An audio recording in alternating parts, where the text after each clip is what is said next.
Corporate radar में आज हमारे साथ 3100 करोड़ की मार्केट कैप वाली कंपनी अरविंद स्मार्ट स्पेसेस है। रेसिडेंशियल, इंडस्ट्रियल और रिटेल सेगमेंट में काम करती है।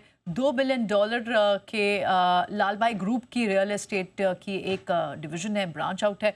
और अरविंद स्मार्ट स्पेसेस 18 साल से इस कामकाज में बनी हुई है। 6.5 मिलियन स्क्वायर फीट के 14 प्रोजेक्ट्स अब तक डिलीवर कर चुकी है।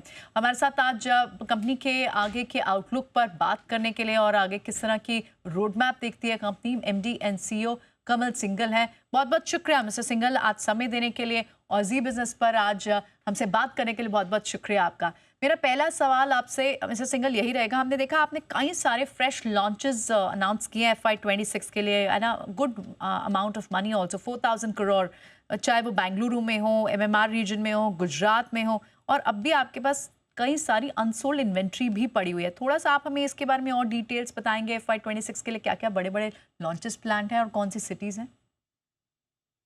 श्योर। Good morning. जैसे आपने कहा कि ईयर 2026 हमारे लिए काफ़ी एक्साइटिंग है लॉन्चेस के हिसाब से। कंपनी इस वक्त 3 शहरों में ऑपरेट करती है mainly. Ahmedabad, Gandhinagar being one, Bangalore और मुंबई अभी-अभी हमने एंटर करने का प्लान बनाया है।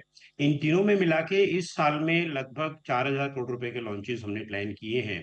इन 4,000 करोड़ रुपए के लॉन्चेस में से 1,000 करोड़ रुपए का अहमदाबाद और बॉम्बे में होगा, 1,000 ईच। और करीब 2,000 करोड़ रुपए के लॉन्चेस हमने प्लान किए हैं बैंगलोर के मार्केट में। बहुत ही एक्साइटिंग लॉन्चेस हैं बैंगलोर में। हम आफ्टर अ गैप दो बड़े वर्टिकल लॉन्चेस लाने का प्लान कर रहे हैं। एक बनारघट्टा रोड के ऊपर होगा और एक दूसरा फिनिक्स मॉल के पास होगा। ये अभी प्लानिंग स्टेज पे है, पर जल्दी हम लाने का प्लान कर रहे हैं। अहमदाबाद में भी काफी अच्छे लॉन्चेस लाइंड अप हैं। लास्ट ईयर हमारे दो बहुत ही अच्छे लॉन्चेस हुए थे और बड़े सक्सेसफुल रहे थे। इस साल भी दो लॉन्चेस अहमदाबाद में लाने का प्लान है। मुंबई इस साल हम स्टार्ट करेंगे। हमने एक बहुत ही एक्साइटिंग प्रोजेक्ट अनाउंस किया था। लगभग 90 एकड़ का प्रोजेक्ट है जो कि वीकेंड होम प्रोजेक्ट है in the outskirts of Mumbai. That should be getting launched this year. इसके साथ साथ in addition to this first one, हमारी उम्मीद है कि हम एक और प्रोजेक्ट बॉम्बे में इस साल में लॉन्च कर पाएंगे। So this is the launch meeting. Okay, alright. तो काफ़ी कुछ इन द बैग है और आगे भी लॉन्चेस के तौर पर आपने प्लान किया हुआ है। मिस्टर सिंघल, हमने ये भी देखा कि आप लगभग 1,000 करोड़ तक का केपेक्स इस साल लगाने वाले हैं। क्या ये फंड रेज का भी एक पार्ट हो सकता है, थॉट प्रोसेस, या फिर इंटरनल एक्यूरल से केपेक्स लगाया जाएगा? और मेजरली किस सिटी को आप बड़ा डेवलप होता हुआ देख रहे हैं इस साल? श्योर, या 1,000 करोड़ रुपए का लगभग हमारा current investment plan is under way, sorry. और ये जो 1,000 करोड़ रुपए का नया इन्वेस्टमेंट प्लान है, इसमें तीन सोर्सेज ऑफ फंडिंग रहेंगे। सबसे पहला हमारा इंटरनल अप्रूवल्स है। फॉर एग्जांपल लास्ट ईयर भी हमने करीब 350 करोड़ रुपए के आसपास फ्री कैश फ्लो जनरेट किया था ऑपरेशन से। उससे पिछले साल 400 करोड़ रुपए से ज्यादा किया था। और इस साल भी हमें उम्मीद है कि 350 करोड़ रुपए के आसपास हमारा फ्री कैश फ्लो रहेगा। That is one. The other is that balance sheet is totally debt free, almost debt free at this point in time on a net basis. तो इस बार हमारा प्लान है कि हम 300 सवा 300 करोड़ रुपए का डेट इस साल के एंड तक हम ले ले पाएंगे या लेंगे। और इसके साथ साथ एक हमारा इक्विटी रेज का राउंड प्लान किया गया है। उसमें भी 300 से लेके 400 करोड़ रुपए का प्लान है। ये तीनों मिला के 1,000 करोड़ रुपए का टोटल इन्वेस्टमेंट प्लान बनता है। इसके अलावा हमारा एक एक्टिव प्लेटफॉर्म है काफी बड़े साइज का, 900 करोड़ रुपए का, HDFC के साथ। वो अभी अंडर यूटिलाइज्ड है, depending upon requirement etcetera. That is also money to be drawn. और all put together 1,000 crore in next 3 to 4 quarter is something that we are looking to invest. Okay, all right, ठीक है। सो in that case ये साल काफ़ी सा action होने वाला है आपके एंड पे। हमने एक और चीज़ देखी मिस्टर सिंगल कि आपकी बुकिंग वैल्यू हो और चाहे वो कलेक्शंस के फ्रंट से हो, काफ़ी स्ट्रॉन्ग रहे हैं दोनों ही segments. In fact cash collected to the sales ratio almost 74% रहा है आपका, जो कि इंडस्ट्री के स्टैंडर्ड्स के हिसाब से भी काफ़ी हाई है। आगे चलते हुए आप कैसा ट्रेंड देखते हैं? क्या ये FY26 में भी यही ट्रेंड कंटिन्यूड रहेगा? और स्पेशली जिस तरह का इंटरेस्ट रेट का सिनेरियो है, अभी आरबीआई कट्स कर रहा है, आगे चलते ये ट्रेंड क्या आपको परसिस्टेंटली सस्टेन करता हुआ दिखता है? या ये बहुत अच्छा पॉइंट आपने उठाया। हमारा जो ओवरऑल स्ट्रेटेजी है प्रोडक्ट मिक्स और मार्केट मिक्स का, उसमें हॉरिजॉन्टल प्रोडक्ट्स थोड़े ज्यादा हैं। Plus the way we are configuring our projects and the way we are operating our our business overall, इसमें प्राइसिंग भी आ गया, इसमें प्रोडक्ट भी आया, इसमें साइजिंग भी आया और इसमें हॉरिजॉन्टल वर्सेस वर्टिकल का मिक्स भी आया है। इन सबको मिला के ये बेनिफिट हमने डेफिनेटली पिछले 3-4 साल में लिया है कि हमारा cash generation, net cash generation to the overall top line has been industry leading, और ये ट्रेंड हम भविष्य में भी कंटिन्यू कर पाएँगे। इसको देखने के 2 तरीके हैं। बेटर तरीका ये भी रहेगा कि हम उसको फ्रेश सेल्स के कॉन्टेक्स्ट में देखें। Fresh sales for example last year हमारी लगभग 1200 करोड़ रुपए थी, थोड़ा कम उससे, और उसके अगेंस्ट हमने 350 करोड़ रुपए के आसपास कैश जनरेट किया। This is industry leading, last year was even better. तो हमें उम्मीद है ये ट्रेंड कंटिन्यू रहेगा और हमारा कैश जनरेशन हेल्दी रहेगा।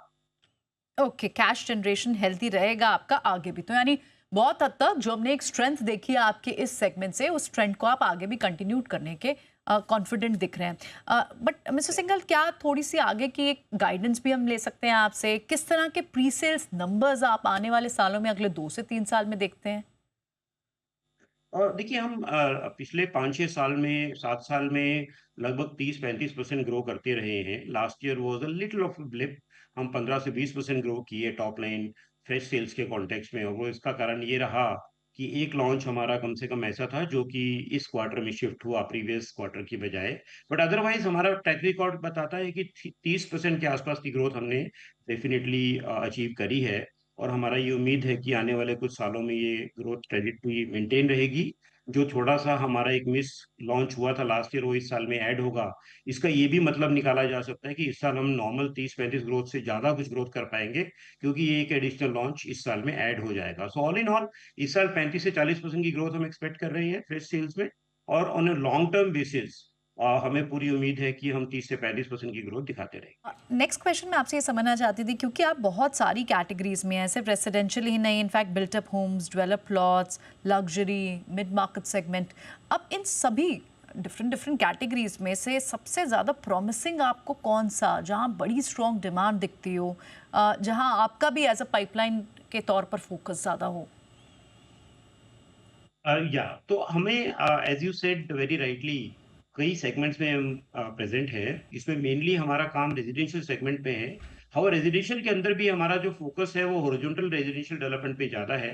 हॉरिज़ॉन्टल रेज़िडेंशियल डेवलपमेंट का मतलब है प्लॉटिंग प्रोजेक्ट्स हुए, विला प्रोजेक्ट्स हुए, गोल्फ और लग्ज़री एमेनिटीज़ के साथ, वर्ल्ड क्लास एमेनिटीज़ के साथ डिफरेंट टाइप के ऑफरिंग्स हुए, ये सब हम ज़्यादा करते हैं। इसके साथ-साथ कंपनी का एक बहुत ही स्ट्रॉन्ग पोर्टफोलियो रहा है स्पेशली इन बैंगलोर, जिसमें हम वर्टिकल प्रोजेक्ट्स करते हैं। इसमें अपार्टमेंट्स हैं 2 BHK, 3 BHK, even 4 BHK etcetera. Luxury side में भी हमारे काफ़ी ऑफरिंग्स हैं।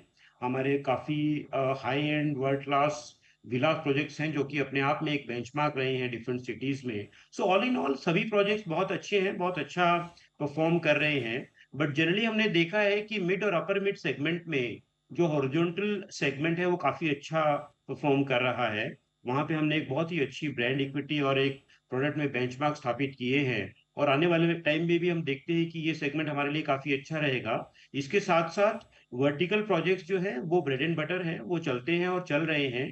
काफ़ी वाइड स्प्रेड उसमें डिमांड रही है इंडिया में ओवरऑल कॉन्टेक्स्ट में, और हमें ये बड़ी उम्मीद है कि इस बार जो डिमांड साइकिल है वो काफ़ी वाइड है, काफ़ी वाइड स्प्रेड है, और ये सस्टेनेबल है।